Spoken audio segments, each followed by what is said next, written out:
할렐루야. 오늘 예배 자리에 나오신 여러분들을 주님의 이름으로 축복합니다. 아멘. 오늘은 대강절, 저희가 이제 그 성령 강림절 이후에 쭉 이렇게 기간이 지났고요. 지난 주일은 이제 왕이신 그리스도의 주일이었어요. 이제부터는 대강절이 4번 온 다음에 성탄절이 옵니다. 그래서 오늘 주보 보시겠어요? 오늘 주보? 메리 크리스마스. 이제 다시 오실 우리가 성탄절을 준비하는 마음으로 제가 이렇게 주보를 미리 크리스마스 주보로 뽑았고요. 거기 주보에 보시면 워낙 이 대강절은 천주교에서부터 이렇게 쭉 내려 교회력에, 교회에는 절기가 있어요. 여러분, 우리 추석, 설 이런 거 우리나라에 절기 추분 하지동지 있었거든요. 교회도 교회력으로 이렇게 절기가 있었어요. 그런데 프로테스탄트, 개신교로 이제 이게 바뀌면서 우리가 구교는 구교는 폐하여야 된다. 그런 생각을 가지고 교회력으로 내려오던 전통조차도 이제 세례라든지 뭐 성찬 이외에는 다 버렸어요. 개신교에서. 그런데 우리가 잘못된 것은 버려도 우리가 본받을 교회의 이 달력은 어떻게 이루어지나 그것이 우리 마음속에 있어야 됩니다. 그래서 대강절이라는 거 뭐냐면 대강절이라고 하기도 하고 대림절이라고 하기도 해요.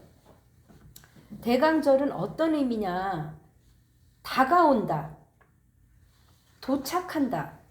그런 의미로 예수 그리스도의 세례, 우리가 예수님의 성탄하면 성탄절 예수 그리스도 베이비 아기만을 생각하는데요.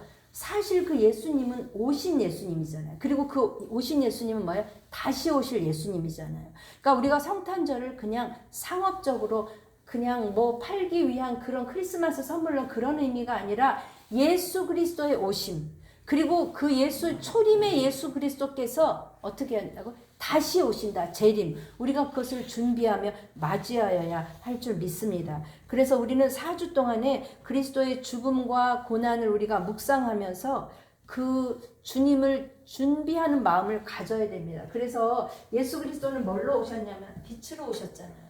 그래서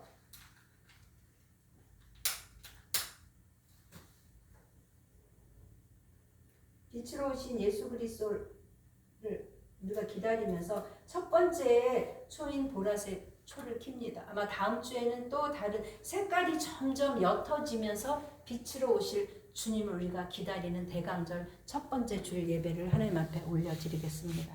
우리 옆 사람을 향하여 당신은 하나님의 기쁨입니다. 우리 축복하시죠? 당신은 하나님의 기쁨입니다. 아멘. 아멘. 네, 아멘. 나도 하나님의 기쁨입니다. 우리의 예배 드리는 그 마음과 뜻과 정성을 다해 드리는 예배를 하나님이 기뻐 받으실 걸 믿습니다. 아멘. 요한계시록 좀 읽어 보셨어요, 여러분? 읽어 보셨으리라 믿습니다. 오늘도 가셔서 한번 좀 쭉 읽어 보세요. 여러분, 요한계시록 어려워요, 쉬워요? 네. 왜 사람들이 어렵다고 생각하냐면 그 상징 14만 4천 검은 말 무슨 말에 그 의미가 뭐냐, 상징성이 뭐냐, 그거를 누구만 푼다고 생각하냐면 특별한 계시를 받은 사람만 푼다고 생각하기 때문에 어려운 거예요. 어떤 미국에서 어떤 목사님이 요한계시록 설교를 하시는데 거기 조그만 6살짜리 애가 와서 듣더라는 거예요. 그래서 설교가 끝나고 목사님이 물으셨대. 너 내가 하는 말 무슨 말인지 알아듣니까? 네. 너 요한계시록 읽어봤어? 네. 요한계시록 어렵지 않아? 어렵지 않아요. 무슨 뜻이야? 그랬더니 결국은 예수님이 이긴대요. 맞는 거예요. 그냥 우리가 읽어가다 보면 우리가 1장에서는 예수님의 모습에 대해서 설명했죠. 그리고 나서 2장, 3장에서는 7교회에 대해서 그 7교회는 그 당시 교회에게 쓰는 편지도 됐어요. 여러분 그 두루마리가요. 우리가 7교회에 쓰는 편지가 오늘날 편지처럼 한 개가 아니고요. 한 두루마기 전체에 에베소에부터 그냥 그 라오디게아 교회까지 7교회에 대한 서신이 쫙 써 있는 거예요. 그럼 그걸 가지고 돌아가면서 읽는 거예요. 그러니까 따로따로 편지가 아니고 이해가 되셨죠? 그러니까 그것을 뭐에 비추어 봐야 되냐? 첫째는 우리가 성경을 항상 읽을 때는 원독자. 이것을 원래 읽는 사람이 누구였고 원래 쓴 사람이 누구였냐? 그것을 생각하면서 읽어야 되고, 두 번째, 그러면 그것을 내 삶에 어떻게 적용해야 되냐? 내 삶에는 책망받을 것은 무엇이고 하나님이 내가 너를 알아 칭찬해 줄 것은 무엇이냐? 여러분이 자꾸 성경 말씀을 내 삶에 적용하고 자꾸 생각해 보아야 성경이 나의 것이 됩니다. 그리고 나서 4장, 5장은 뭐냐면 4장은 하나님의 그 어미하신 모습, 5장은 예수 그리스도의 모습, 그리고 나서 6장이 시작되는 거예요. 그러면 6장에서 이야기는 뭐냐? 이제 첫 번째 7인을 떼시는데요. 우리 앞에서 보시면 두루마리니까 쭉 말려 있잖아요. 그리고 거기 뭐가 붙어 있는 거예요? 인이 몇 개? 7개가 붙어 있는 거예요. 예전에 그 편지 쓸 때, 우리나라는 그런 걸 별로 안 하는데 외국에서 외국 영화 같은 데 보면 편지를 쓰고 이렇게 탁 해서 이렇게 나부를 이렇게 갖고 이렇게 탁 찍잖아요. 그죠? 그런 거가 몇 개 붙었다는 거예요. 7개가 붙었다는 거예요. 요한이 그거를 보면서 그 두루마리가 뭔가 막 귀한 게 쓰여진 것 같은데 나는 저걸 알고 싶은데 저 봉을 띄워줄 사람이 없어서 어떻게 했다 그랬죠? 울었다 그랬잖아요. 안 읽으신 분은 제 질문에 대답을 못해요. 제가 다음 주에는 질문을 좀 하려고. 읽어보세요, 여러분. 읽어야 내 거가 돼요. 그죠? 요한이 울었다고 그랬어요. 왜냐하면 저거를 읽고 싶은데 저걸 떼줄 사람이 없어. 그런데 누가 와서 떼시느냐? 그 어린 양이 오셔서 그걸 떼는 거예요. 오늘부터 그것이 이제 두루마리를 떼시는, 여기 두루마리도 나오고 두루마기도 나오고 그래요. 그래서 때는 7개의 인을 떼시는 거예요. 7인을 하나님이 떼어질 때 그것은 무슨 의미냐? 지금 6가지, 오늘 본문에서는 6가지가 나와요. 자, 1절 내가 봄에 누가요? 누가? 성경 각자 보면서 오늘 성경 조금 읽어야 될 것 같아요. 누가요? 어린 양이 뭐를 떼셨다고요? 7인 중에 하나를 떼시는데, 그거를 이제 7인 중에 하나를 딱 떼는 거예요. 하나를 딱 떼시는데, 그때 내가 들으니 내 생물 중에 하나가 우레소리같이 말하되 오라 하기로. 내 생물, 우리 앞에서 다 배웠어요. 그죠? 그 천사들과 그 여러 생물들이 결국 한 일은 거룩하다 망군해하는 그 찬양하는 그 생물 중에 하나가 지금 오라 그래요. 제가 이제 여기 흰 말은 제일 마지막에 설명하겠어요. 인이 떼어질 때마다 어떤 일들이 일어나느냐? 7봉인을 하는 건 뭐냐면요, 밀봉된 그 역사의 봉인을 뜯어내면서 이제 하나님이 이 땅에 펼치실 하나님의 계획, 하나님의 역사를 의미하는 거예요. 그런데 두 번째 인을 뗄 때, 두 번째 인, 둘째 생물이 말하되 오라 하니, 둘째 인을 뗄 때 뭐가 나왔다 그랬죠? 4절 읽어봅시다. 시작. 이에 다른 붉은 말이 나오더라. 그 탄 자가 허락을 받아 땅에서 화평을 제하여 버리며 서로 죽이게 하고 또 큰 칼을 받았더라 그랬어요. 둘째 말은 어떤 뜻이냐? 우선 전쟁을 의미하기도 하고요. 그 어떤 핍박을 종교적인 박해를 의미하기도 해요. 그런데 그 이 땅에서 뭐를 제했다 그랬죠? 화평을 제하여 버렸다고 그랬어요. 우리 마태복음 10장 34절 성경을 좀 오늘 좀 찾아야 될 것 같아요. 왜냐하면 이 요한계시록은 말씀에 구약, 신약, 특히 구약에 많이 근거했는데요. 마태복음 10장 34절 빨리 찾아보시죠. 먼저 찾아보신 분이 한번 읽어주시겠어요? 제 성경은 16페이지입니다. 16페이지. 내가 세상에 화평을 주러 온 줄로 생각하지 말라. 화평이 아니요 검을 주러 왔노라. 아멘. 35절 다 같이 읽어보실까요? 내가 온 것은 사람이 그 아버지와 딸이 어머니와 며느리가 그 시어머니와 불화하게 하려 함이니 사람의 원수가 자기 식구리라. 이건 무슨 뜻이에요? 그러면 내가 주님이 오시면 그냥 사이 좋던 관계가 나빠지고 불화하게 되고 원수가 되려고 오셨다는 이런 뜻이 아니고요. 예수를 믿지 않던, 복음을 모를 때 하나가 되어서 살던 사람이 이제 한 사람이 복음을 알고 나면 어떻게 된다는 거예요? 사이가 안 좋아진다는 거예요. 제가 예전에 미국에 있을 때 그 어떤 참 믿음 좋은 집사님이 계셨어요. 남편이 미국 남편이었어요. 그런데 그들 그냥 썬데이 크리스찬으로 그냥 이렇게 즐기며 사이좋게 술도 먹고 뭐 이렇게 그냥 그렇게 살았죠. 그런데 그 아내가 이제 예수님을 진하게 만난 거예요. 그래서 난 정말 예수님 없이는 살 수 없다. 그리고 새벽 예배도 가고 가서 열심히 하고 남편이 이제 어디 가서 뭐 하자 그러면 나는 이제 안 먹는다고 그러고 그러니까 이 남편이 재미가 없어진 거예요. 오늘날 이혼하자. 왜요? 내가 뭘 잘못했나? 아니 나는 너랑 이제 재미없어서 못 살. 재미없어서 못. 그래서 이혼을 당했어요. 이야기는 무엇이냐? 우리가 사는 이 세상은 사탄이 지배하는 세상, 마귀가 지배하는 세상, 세상의 영이 지배하는 이 어둠의 세상 가운데 내가 빛으로 오신 주님처럼 예수님을 알고 믿기 시작하면 믿지 않는 사람과의 관계가 어떻게 된다? 어려워질 수 있다. 같이 믿으면 신앙에서도. 또 하나, 믿지 않는 사람들이 지금 이것을 뭐에 빗대어 볼 수 있느냐? 우리의 원독자는 어떤 상황이죠? 로마의 압제 아래 탄압받고 순교하는 그런 상황이에요. 그러니까 여기 지금 큰 칼이라는 건 뭐냐면요. 그냥 칼이 지금 어디 다음에서도 칼이 하나 나오는데 이때 있는 칼은 전쟁용 칼이 아니라 도살장에서 쓰는 그 큰 칼 있잖아요. 그 큰 칼이 이건 뭐냐면 이걸 가지고 어떻게 한다는 거예요? 죽인다는 거예요. 누구를? 예수 믿는 사람을 죽인다. 이런 박해가 온다는 거죠. 종교적인 탄압, 지금 너희가 받고 있는 탄압, 지금 둘째 말이 그 사람에 의해서 허락된 거야.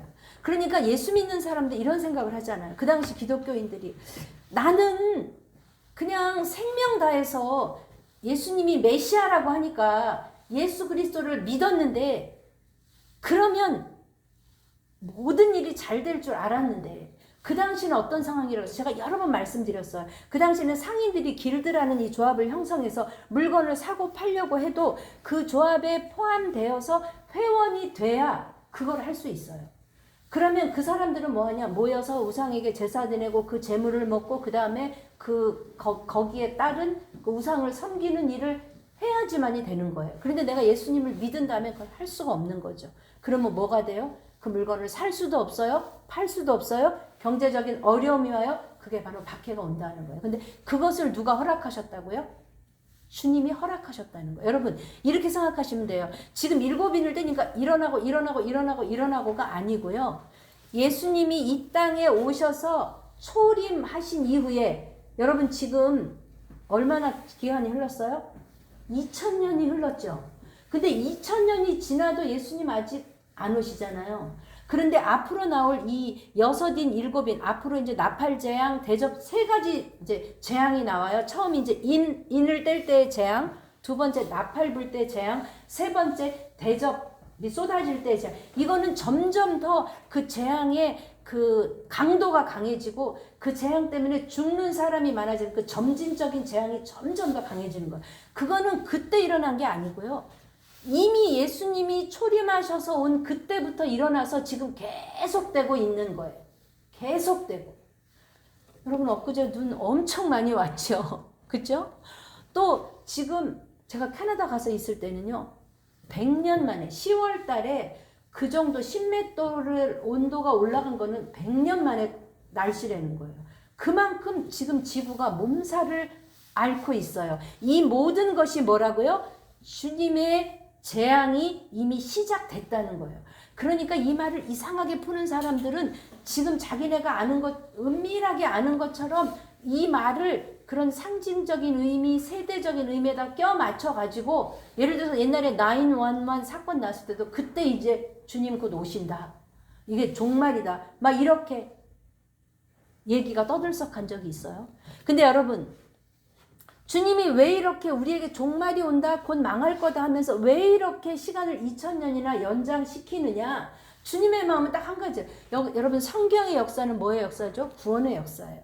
주님이 우리를 사랑하셔서 창세기에 타락한 인간을 요한계시록에 완전히 회복시키셔서 이때 내가 창조한 땅과 하늘이 다 오염되고 타락했기 때문에 다시 요한계시록에 뭐가 생기는 거죠? 새 하늘과 새 땅으로. 그러면 거기에 가기까지 이 나를 모르는 이 자녀들을 한 사람이라도 내가 버리지 않고 다 구원하기 이렇게 가겠다 하는 그 역사가 구약에서 신약에서 어디까지 연결되느냐? 요한계시록까지 연결돼요. 여러분 우리 책 읽다 보면 앞에 이렇게 서론 있고 뒤에 결론이 있잖아요. 근데 책 읽기 전에 책 읽는 고수들은 책을 다 읽지 않고 먼저 서론 먼저 딱 읽어보고 그 다음에 결론 딱 읽어보고 목차 한번 이렇게 쫙쫙 읽어보면 대강 이 책을 내가 살만한 책인가 사지 않아도 될 책인가 간다는 거죠. 왜? 서론은 이 책을 쓰게 되는 동기. 마지막은 뭐예요? 그래서 이 책에서 내가 말하고 싶은 것이 서론하고 결론에 다 나와 있는 거니까요. 그러니까 이 세상 역사, 성경의 서론은 뭐죠? 창세기. 성경의 결론은 뭐죠? 요한계시록. 그러므로 우리가 요한계시록을 알고 이제 내년부터 다시 성경 읽기를 시작한다면 훨씬 더 우리 안에 모든 것이 확실하고 여러분 안에 그 확실한 말씀으로 다가올 것을 믿습니다. 아멘. 그러므로 이렇게 생각하셔야 돼요. 지금은 그러면 둘째인이 떼어졌을 때냐 셋째인이 떼어졌을 때냐가 아니고요. 이미 그 7인이 다 하나님의 허락하신 상황에 다 떼어져서 어떻게 가고 있느냐. 점점 더 나팔장일 때는 점점 심해지고 대접장일 때는 점점 심해져서 지구가 이렇게 몸살을 앓고 있는 이 자연도 다 파괴한 자연들이 나중에 종말이 됐을 때 어떻게 된다? 새하늘과 새 땅 아래 우리도 창조의 원형대로 회복될 뿐만 아니라 이 자연도 온전히 회복될 것임을 누가 말해주고 있느냐? 지금 이러한 날씨와 기후 변화와 이런 것들이 다 이야기해주고 있는 것입니다. 아멘이시죠? 3절에 보니까 3장에 셋째인을 뗄 때는 뭐가 온다 그랬죠? 검은 말이 나오는데 그 탄자가 손에 뭐를 가졌다 그랬어요? 5절에? 저울을 가졌다 그랬어요. 그리고 6절에 뭐라 그러냐면 한 데나리온에 밀 한 대요 한 데나리온에 보리 석대로다. 데나리온은 뭐냐면 그 당시 로마의 한 사람 장정의 하루 품삯. 지금으로 말하자면 10만 원? 만약에 10만 원이면 원래는 이 10만 원을 갖고 보리 12대를 살 수 있는. 그러니까 왜냐면 내가 하루 벌어서 나만 먹으면 안 되잖아요. 내 가족도 먹이고 먹여야 되는 그 정도의 양이었는데 밀은 한 대, 보리는 석 대를 살 수 36대. 밀은 12대, 12대 내지는 15대 정도도 살 수 있는 그게 평상적인 물가였다면 물가가 너무 기근이 들어서 올라서 이제 내가 하루 종일 일해도 나 하나 먹을 수밖에 없는 기근이 왔다는 거예요. 여러분 우리 지난 여름에 날씨가 굉장히 더웠잖아요. 그리고 주부들은 아시잖아요. 장 보러 가면 야채값 진짜 누가 그러더라. 고기가 제일 싸다고 누가 그래요. 야채값이 오이 하나에 막 3,000원 무슨 뭐 식은 브로콜리 하나에 막 7,000원 양배추 3,000원 하던 게 이거 어떻게 뭘 사야 될지 모를 정도로 이거는 아마 여러분 기근은 점점 심해질 것입니다. 물가는 점점 오르게 될 것입니다. 맞죠? 자연이 파괴되고 그렇죠? 지금도 우크라이나에 저렇게 곡창지대에 저 큰 전쟁이 나면서 점점 전쟁의 소식은 여러분 지금만 있었어요? 그때도 있었어요. 지금 이 사람들이 살던 원독자들이 살던 그 1세기 이거는 이 요한계시록은 약간 95년경에 쓰여졌다고 우리가 추정을 해요. 그때 전쟁이 있었을까요? 없었을까요? 있었죠. 로마가 전쟁을 해가지고 그 많은 나라를 식민지로 삼았는데요. 그러니까 앞으로 기근이 올 거다. 그러면 기근이 오면 우리는 뭘 생각해야 돼요? 아, 이제 우리 점점 종말로 가고 있구나. 핍박이 오고 탄압이 온다. 점점 하나님이 말씀하신 종말로 가고 있구나. 이렇게 이해하시면 됩니다. 세 번째. 그런데 여기 이런 말이 나와요. 6절에 이런 말이 나오죠. 보리 석대로다. 또 읽어보시죠. 6절에 또 감람류와 포도주는 해치지 말라 하더라. 이게 무슨 뜻이냐면요. 여러분 밀은 보통 밀이나 보리는 일회성 농작물이잖아요. 씨를 뿌리고 거두고 그죠? 그러니까 만약에 기근이 들었다 그러면 그때는 완전 흉년이에요. 그러니까 두 가지 뜻이 있는데 하나는 뭐냐면 감람류와 포도는 나무잖아요. 그러니까 한두 해 기근이 들었다고 해서 갑자기 이게 다 안 열지는 않는다는 거예요. 그런 뜻도 있고 또 하나 그 뜻이 아닌 또 하나의 뜻은 뭐냐면 자 여러분 밀과 감람류와 포도주는 그 당시 이스라엘의 제일 많이 생산되는 3대 특산물 중에 하나였어요. 그런데 밀은 이렇게 흉년이 들어서 다 먹고 살 게 없이 사람들이 저렇게 굶어서 죽어가도 여러분 감람류, 올리브오일 또 뭐죠? 포도주 이런 것들 사치스러운 돈이 많은 사람들이 먹고 사는 데는 별 불편함이 있다 없다? 없다. 그러니까 세계는 점점 상류층, 예전에는 중산층, 하류층이 있었다면 앞으로 세계는 점점 어떻게 될 거다? 중산층이 점점 우리나라도 그렇죠. 여러분 우리나라 중산층이 지금 점점 파괴되어 가고 있는 거 아세요? 그래서 점점 돈이 많은 그 아주 최상류층과 극빈층과 이 갭은 점점 커지고 중산층은 점점 없어져 갈 것이다. 이렇게 기근이 들어도 이런 상류층은 해를 받을 것이다, 받지 않을 것이다, 받지 않을 것이다예요. 그러니까 그런 세대를 우리가 읽을 줄 알아야 됩니다. 세 번째, 넷째 인을 뗄 때에 8절 읽어보시죠. 시작. 내가 봄에 청황색 말이 나오는데 그 탄자의 이름은 사망이니 음부가 그 뒤를 따르더라. 그들의 땅 4분의 1의 권세를 얻어 검과 흉년과 사망과 땅의 짐승들로서 죽이더라 했어요. 넷째 인은 무엇이냐면 죽음이에요. 전쟁이에요. 보니까 청황색 말은 여기 지금 영어로 뭐라고 나왔죠? 페일이라고 나왔어요. 그러니까 창백하다. 우리가 이렇게 죽음 앞에 가면 안색이 창백, 이 죽음을 의미하는 거예요. 그런데 그들이 땅 4분의 1의 권세를 얻어서 검과 흉년과 사망과 땅의 짐승들로서 죽이더라 그랬어요. 그러니까 전쟁이 일어날 거고요. 흉년이 들 거고요. 여기서 사망은 뭐냐면 전염병이에요. 전염병이 우리 얼마 전에 지나간 코로나, 그죠? 생각지 못한. 근데 앞으로는 이런 전염병이 더 올 것이다. 그 당시에는 뭐가 있었죠? 패스트가 있었어요. 그죠? 패스트로 많은 사람이 죽었어요. 근데 앞으로는 이러한 질병들이 더 올 것이다. 이야기했어요. 그리고 뭐냐면 누구로서 마지막 뭘로 죽인대요? 땅의 짐승들로서 죽이더라 했어요. 이거는 무슨 말이냐면 그 당시에 로마의 여러분 원형 경기장 우리 영화로도 보잖아요. 글라데우스인가? 뭐? 네, 그렇죠. 원형 경기장. 거기서 그죠? 글래데이터? 네, 맞아요. 거기서 어떻게 해요? 그 노예들을 갖고 사자들과 그 검투사들이 싸움시켜서 결국 죽이잖아요. 근데 거기서 누구를 죽였어요? 예수님 믿는 사람들을 어떻게 해요? 굶주린 사자의 밥이 되도록. 그래서 그렇게 죽이는 일이 있을 것이다. 이거예요. 이 일은 이미 일어났잖아요. 근데 앞으로도 이런 일은 있을 것이다. 이미 일어난 일, 박해를 이야기합니다. 그리고 네 번째, 다섯째 인을 뗄 때죠. 다섯째 인을 뗄 때 이제 첫째, 둘째, 셋째, 넷째 인은요. 지상에서 일어나는 어떤 환란이에요. 제가 첫째는 아직 설명 안 했어요. 마지막에 하려고요. 다섯째 인은 뭐냐면 땅에서 일어나는 일이라면 이건 천상에서 일어나는 일이에요. 이런 네 가지를 보는데 다섯째 인을 뗄 때는 뭐냐면 우리 같이 한번 읽어보시죠.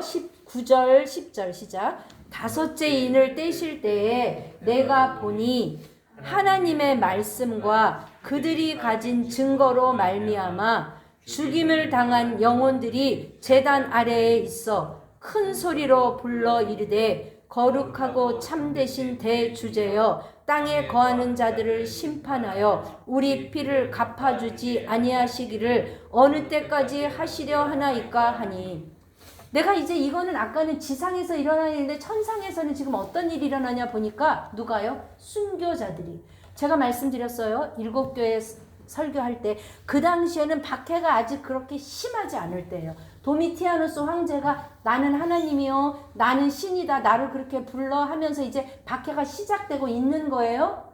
그런데 그때 어떤 사람들 순교한 사람들의 피가 여기 보니까 죽임당한 영혼들이 어디에 있다고 그랬어요? 제단 아래에 있다고 그랬어요. 여러분 예수님의 12제자들은 어떻게 됐죠? 요한을 빼고는 어떻게 했죠? 다 순교했어요. 거꾸로 매달아서 또는 막 뜨거운 그 물 속에 튀겨서 또는 막 통에다 넣고 막 톱으로 썰어서. 여러분 사람이 너무 잔인하지 않아요? 그렇게 우리 앞에서 얘기한 안디바라는 증인도 제가 7교회 설명할 때 안디바가 예수님을 부인하지 않으니까 교회 지도자가 부인하지 않으니까 여러 사람들이 보는 앞에서 가마솥을 뜨겁게 달군 다음에 그것을 그 뜨거운 가마솥 앞에 집어넣었다는 거예요. 어떻게 되겠어요? 그렇게 순교당한 사람들의 어디에 있다고 그랬죠? 9절에 제단 아래에 있다고 그랬어요. 왜 제단 아래에 있을까? 이거는 구약의 제사법을 생각하면 돼요. 여러분 동물을 잡아서 피를 내가지고 그것을 이제 뿔에 제단 뿔에 바르기도 하고 뿌리기도 하고 어떻게 해요? 제단 아래에 쏟기도 해요. 그러니까 그들의 피가 뭐죠? 동물의 피처럼 순교의 피처럼 희생당한 그들의 피가 그 아래에서 뭐라고 하냐면 주님 우리 피를 갚아주시기를 어느 때까지 하시려 하나이까? 절박한 거죠. 어느 때까지 우리 기다려야 됩니까? 그랬을 때 주님이 이렇게 말씀하세요. 11절 시작. 각각 그들에게 흰 두루마기를 주시며 이르시되 아직 잠시 동안 쉬되 그들의 동무 종들과 형제들도 자기처럼 죽임을 당하여 그 수가 차기까지 하라 하시더라 그랬어요. 두루마기 주님의 두루마기 흰 세마포를 주시면서 형제들도 자기처럼 죽임을 당하여 그 수가 차기까지? 그럼 이게 무슨 말이에요? 그럼 주님이 예를 들어 내가 500명 죽으면 올 거야. 근데 아직 100명밖에 안 죽었어. 400명까지 그런 의미가 아니에요. 그런 의미가 아니고 때 여기서의 수라는 거는요. 하나님의 때 이건 뭐냐? 앞으로 교회에 순교가 더 있을 것이다. 너희가 지금 안디바 봤지? 또 그렇게 순교가 더 있을 것이다. 이것을 지금 고난당하고 있는 그 7교회들에게 편지하면서 너희들이 지금 안심하면 안 돼. 너희들에게 앞으로 이런 일들이 있을 거야. 있을 거야. 그것을 이야기하는 거야. 더 순교에 많은 피가 있을 거라는 걸 이야기하는 거죠. 여러분 순교에는 두 가지가 있다고 그래요. 적색 순교와 백색 순교. 적색 순교는 뭐냐? 그야말로 피를 흘리면서 죽는 거죠. 백색 순교는 뭐냐면 제가 아까 말씀드렸죠. 예수님 믿음으로 그 집에서 그 집사님이 이혼당한 이유는 하나예요. 예수님 열심히 믿어서 내가 세상하고 조금 버타여 살던 거를 내가 좀 거룩한 삶으로 살고 싶다고 했더니 이혼당한. 그럼 이 사람 뭐야? 하나님 보시다 순교라는 거죠. 백색 순교라는 거죠. 우리가 믿음 지키 세상에서 살 때 남들은 다 이런 방법으로 하는데 나는 믿음 지키기 위해서 그렇게는 공금을 가지고 다 이렇게 쓰면서 이렇게 다 하는데 나는 못할 것 같아서 그렇게 안 한다고 했더니 잘렸어요. 그건 뭐라는 거예요? 백색 순교라는 거죠. 여러분 우리 삶 앞에 여러분 믿음 지키면서 살기가 쉬워요? 어려워요? 어려워요. 세상과 버타여서 살기는 더 쉬울 수 있어요. 왜? 많은 사람들이 그렇게 살고 그 정도는 다 하는 거야. 그 정도는 너만 왜 이렇게 뻑뻑해? 이렇게 세상 속에서 세상 사람들이 다 가는 길에서 이건 아닌 것 같은데 하고 믿음 지키는 일은 뭐처럼 어렵다? 순교하는 것처럼 어렵다는 거예요. 그런데 주님은 뭐라고요? 그 피를 기억하고 계신다는 거예요. 우리는 어쩌면 삶의 현장에서 살면서 하나님 내가 예수님 안 믿었으면 내가 이렇게 안 살고 안 참아도 되는데 하나님 언제까지 참아야 돼요? 내가 하나님 어느 때까지 내가 이렇게 살아야 돼요? 하는 우리의 삶에 어려움이 있을 수도 있어요. 여러분 그럴 때 기억하십시오. 누가 기억하신다? 우리의 순교를, 우리의 피를, 우리의 눈물을, 우리의 노고를 누가 기억하신다? 하나님이 기억하신다. 아멘이시죠? 그 사람들한테 이야기하는 거예요. 이런 일이 있을 것이다. 그런데 내가 너에게 두루마기를 주겠다. 여러분 한번 생각해 보세요. 예수님 믿으면서 내가 하나님께 기도했더니 기도한 대로 다 이루어지고 내가 원하는 대로 예수님 믿었더니 내가 원하는 대로 하나님이 원하는 대로가 아니라 내가 원하는 대로 다 이루어졌어. 만약에 그렇다면 여러분 그렇다면 좋을까요? 좋을까요 여러분? 예수 믿는 길은 그런 길이 아니에요. 예수님은 우리의 문제 해결 심부름꾼 무슨 내가 이렇게 기도하면 다 그게 아니고요. 우리가 때때로 이러한 내가 믿음 지키며 살다가 내가 예수님 따라가면서 살다가 내가 만나지 않을 고난도 만나고 당하지 않을 해고도 당하고 당하지 않을 이혼도 당하고 내가 이런 어려움 가운데 살면서 나를 향한 하나님의 뜻이 무엇인지 주님의 뜻을 알아가면서 내 뜻을 하나님 앞에 내려놓은 그러면 이렇게 생각할 수 있어요. 예수님 안 믿을 걸. 예수님 안 믿고 내 맘대로 살 걸. 그럴 수 있잖아요. 여러분 안 그러셨어요? 처음에 예수님 믿으니까 저는 이렇게 살아야 돼. 그쵸? 알겠어. 근데 내가 이렇게 살 수 없잖아요. 내가 옛날에 이렇게 살았어. B로 살았어. 여기서 이렇게. 그런데 A처럼 살아야 되는데 살지 못하니까 내 마음은 너무 갈등돼. 차라리 예수님 안 믿는 게, 안 믿었으면 내 마음대로 살 걸. 그런 생각 해본 적 없으세요? 저는 있더라고요. 근데 여러분, 우리의 삶이 다만 이 생뿐이라면 여러분 그렇게 살다가 그렇게 죽어도 돼요. 내가 하고 싶은 대로 살다가 그렇게 죽어도 돼요. 근데 우리의 삶은 이 생이 다가 아니에요. 우리는 영원히 약속된 영원한 세계가 있어요. 그래서 우리는 이 땅에 살지만 그 영원한 그 세계를 바라보고 사는 거예요. 아멘이시죠, 여러분? 우리의 생명책에 내 이름이 기록되어 있는데 생명책에서 네 이름을 지워버릴 수도 있다. 그거는 주님이 마음대로 화가 나서 그게 아니고요.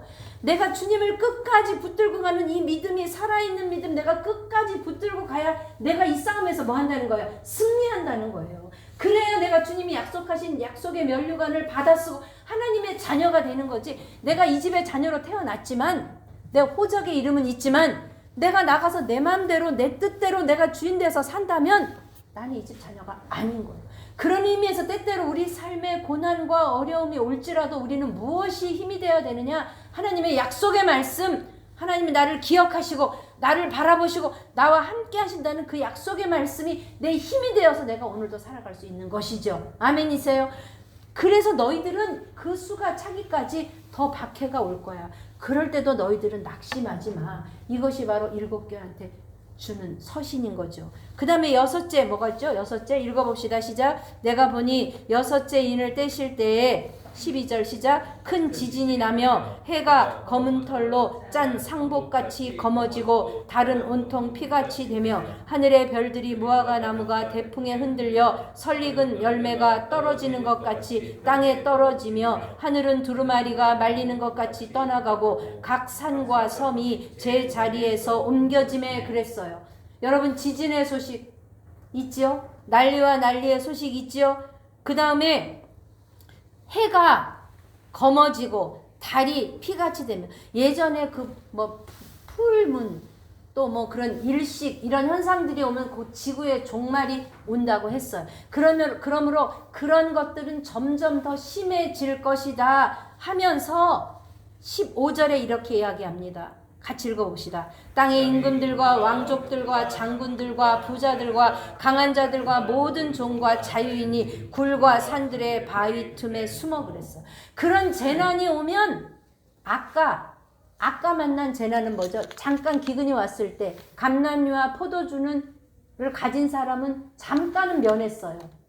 자기의 능력으로, 재력으로. 그러나 이제 더 큰 6째 재난이 왔을 때는 어떻다? 이 왕족과 장군과 부자들이 모두 산들에 숨어서 뭐라고 하냐면 산과 바위에게 말하되 뭐라고요? 우리 위에 떨어져 보좌에 앉으신 이의 얼굴에서와 그 어린 양의 진노에서 우리를 가리라. 이건 뭐냐면 그때는 누구도 패할 수 없는 재난이 온다는 거예요. 여러분 코로나 그렇죠? 지금 남극의 빙하가 이제 점점 녹아내리고 있잖아요. 그러면 어떻게 된다는 거예요? 그 빙하 아래 툰드라 지역 아래 오랫동안 이렇게 숨겨져 있던 그 미생물들, 그 바이러스들, 그것들이 점차 이게 드러나기 시작하면 그때는 정말 코로나와 비할 수 없는 큰 전염병과 그런 병들이 올 거라는 거예요. 세계 학자들은 지금 그렇게 추측하고 있어요. 여러분은 그런 증상들이 올 때 무엇을 생각해야 되냐면 이 말씀을 기준해서 뭐라고요? 하나님의 때가 점점 다가오고 있구나. 그럼 그렇게 이해하시면 돼요. 이거는 이미 말씀하셨어요. 그런데 얼마나 그 재난이 고통이 큰가 하면 차라리 그 바위 밑에 숨어서 뭐냐면 내가 이렇게 사느니 차라리 이 바위가 어떻게 하면 좋겠어? 무너져 내리면 좋겠어. 이 산이 무너져서 내가 차라리 죽으면 좋겠어. 여러분 그러신 적 있어요? 그냥 내가 이렇게 자다가 죽었으면 좋겠다. 내일 아침에 눈을 안 떴으면 좋겠다. 여러분 그렇게 생각하신 적 있으세요? 네. 이 고통은 그렇다는 거예요. 근데 모두가 왕족, 장군, 부자, 강한 자, 종, 자유인 너나 할 것 없이 그런 재난이 닥칠 날이 뭐다? 온다 이거예요. 온다 이거.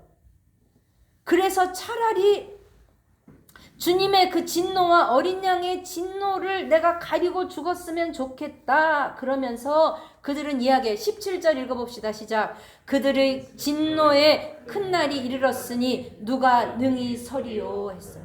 하나님 앞에 진노 앞에 능히 설 수 있는 사람이 아무도 없다는 거. 이런 진노들이 올 텐데 앞으로 넘어가셔서 1장 첫 번째 말. 그런데 첫 번째 말이 흰 말이에요. 자, 2절 한번 읽어봅시다. 시작. 이에 내가 보니 흰 말이 있는데 그 탄자가 활을 가졌고 면류관을 받고 나아가서 이기고 또 이기려고 하더라. 이 흰 말을 탄자를 두 가지로 극명하게 해석해요. 이제 이 약간 이단 쪽에서는 적그리스도로 해석을 하고요. 많은 학자들은 또 예수님으로 해석을 해요. 저는 예수님이 맞다고 생각해요. 첫째, 예수님이 지금 흰 말을 타시고 활을 가졌다 그랬어요. 여러분 그 옛날에 그 몽고족이 왜 그렇게 힘을 얻었냐면 그들은 말을 타면서 뭐예요? 활을 쏴요. 그러니까 그냥 활을 쏘는 사람과 말을 타고 가면서 활을 쏘는 사람하고는 견줄 수 없잖아요. 그러니까 그 당시에 뭐가 있었냐면요. 로마 시대에 그 어느 족속이 로마가 아닌 어느 족속이 일어났는데 그 사람들이 그렇게 몽고족처럼 말을 타고 활을 쏘고 다니면서 그 로마를 침범했다는 거예요. 그것을 그 사람들은 다 알고 있어. 그러니까 이 원독자들에게 그 정도로 로마를 대적할 강인한 활을 쏘고 오실 그분이 누구다? 예수님. 그 예수님이 오셔서 뭐라고요? 면류관을 받고 뭐라 그랬어요? 이기고 또 이기려고 하더라. 사랑하는 여러분, 계시록은 최후의 승자를 누구라고 이야기하시느냐? 예수님을 말씀하실 때 이기는 자, 이기는 그에게는 3장 21절에도 이기는 그에게는 내가 만나를 줄 거고 새 이름을 줄 거고 이기는 또 5장 5절 요한계시록 5장 5절 한번 찾아보시죠. 시작. 요한계시록 5장 5절 먼저 찾은 분이 읽어주실게요. 요한계시록 5장 5절 같이 읽으세요. 네. 사람이 내게 이르되 울지 말라. 유대 지파의 사자 다윗의 뿌리가 이겼으니 그 두루마리와 그 일곱인을 떼시리라 하더라. 아멘. 예수님은 어떤 분이에요? 이기신 분이에요. 이미 이기신 분이에요. 이기고 또 뭐라고요? 이긴다고요.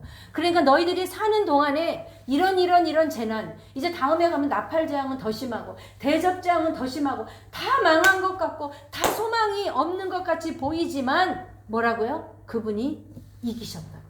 그분이 이기셨다고요. 아멘이시죠? 이기고 또 이기다. 물론 여러분 여기서 이긴다는 의미는요. 여러분이 우리가 지상의 삶을 살면서 내가 기도했더니 다 이루어지고 내가 기도했더니 남들은 다 코로나 걸려도 나는 코로나 안 걸리고 그런 의미가 아니에요. 여러분. 우리 예수 믿어도 내가 아무리 기도해도 아까 보셨죠? 왕족과 귀족과 강한 자와 노예와 모든 사람이 이제 너무 고통스러우니까 내가 차라리 죽는 게 낫겠어. 산 밑에 숨어서 차라리 그냥 이 바위야 무너져. 내가 저분의 저 진노 앞에서는 내가 차라리 죽는 게 낫겠어. 그런 어찌 보면 앞으로 그런 기근과 전쟁과 지진과 이런 일들은 점점 덜 하겠어요? 더 하겠어요? 더 할 거예요. 놀라지 마세요. 여러분 더 할 거예요. 다음에는 코로나가 아니라 또 뭐가 올지 몰라요. 그죠? 더 할 거예요. 그때 우리는 어떻게 해야 돼요? 이기고 이기신 예수님이 나와 함께 하신다. 아멘. 왜냐하면 우리의 이 땅에서의 삶이 다가 아니기 때문에. 아멘이시죠? 저는 오늘 말씀을 베드로후서 말씀으로 마무리하려고 해요. 우리 여러분 베드로후서는요. 종말을 사모하는 그 사람들이 주님이 오신다 했는데 안 오시니까 자꾸 이단들이 들어와서 니네 믿는 거 잘못된 거야 그렇게 현혹할 때 무엇이라고 얘기하느냐. 우리 베드로후서 말씀 한번 찾아보시죠. 베드로후서 3장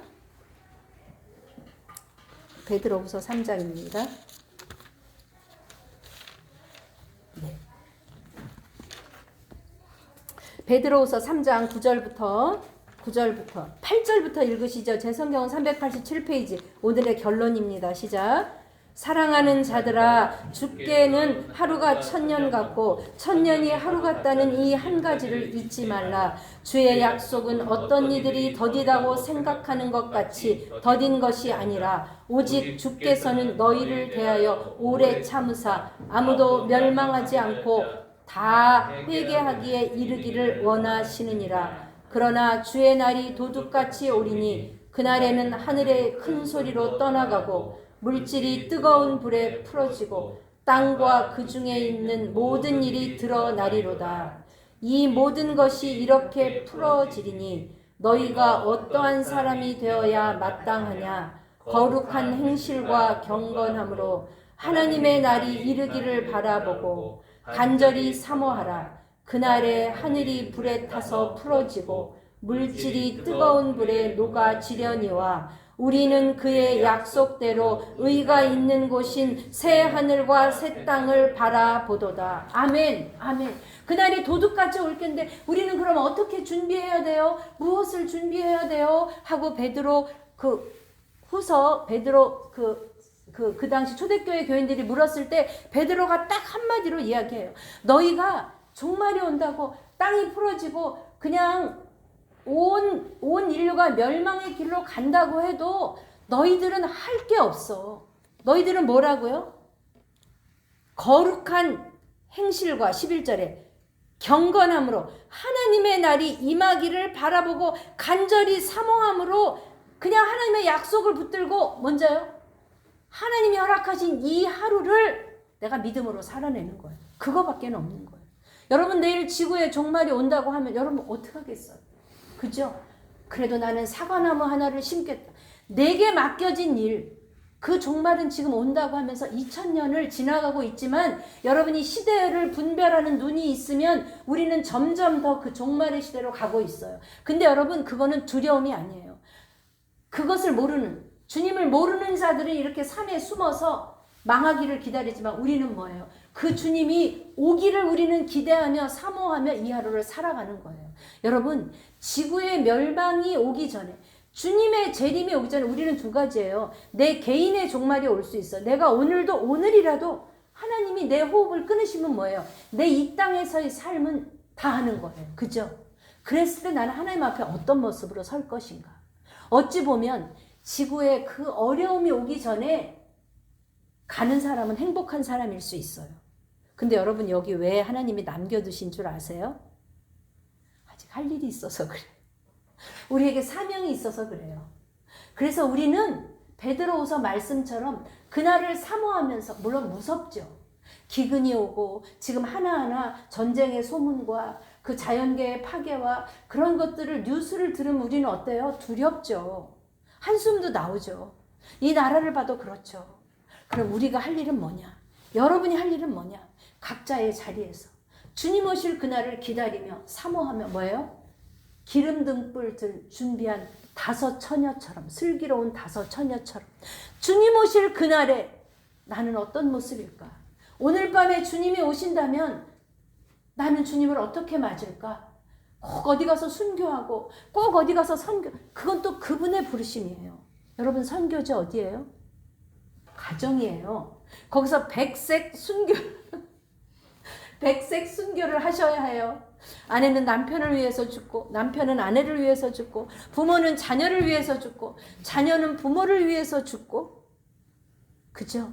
그래서 우리는 십자가, 그리스도 예수의 사람은 뭐예요? 그 정과 욕심을 어떻게 해요? 십자가에 못 박았네. 내가 주님의 죽으심이 그래서 이 땅은 점점 어두워 간다 해도, 신창희 권사님 불 좀 다 꺼주시겠어요? 불 좀 다 꺼주시겠어요?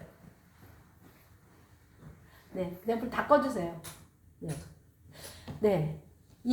여기 비치는 이 빛 대신 주님께서 우리를 찾아오셨습니다. 그분이 하늘 보좌를 버리고 이 낮고 낮은 그 천한 마국간에 그분의 생명을 우리에게 주시려고 오셨습니다. 그러므로 우리의 존재는 예수님의 존재입니다. 왜냐하면 예수님이 그 값을 주고 우리를 사셨기 때문에 그러합니다. 그렇다면 이 초는 그 빛을 꺼지지 않고 그 빛을 발해야 합니다. 크지 않아도 돼요. 거창하지 않아도 돼요. 가서 순교하지 않아도 돼요. 하나님이 나에게 맡기신 이 사명의 자리를 내가 아버지로서, 어머니로서, 남편으로, 아내로, 또 할머니로, 또 아들로, 손주로 그냥 그 자리를 뭐 붙잡고요? 십자가 붙들고 주님 앞에 그렇게 한 주간도 빛으로 살아내는 저와 여러분 되시기를 주님의 이름으로 축복합니다.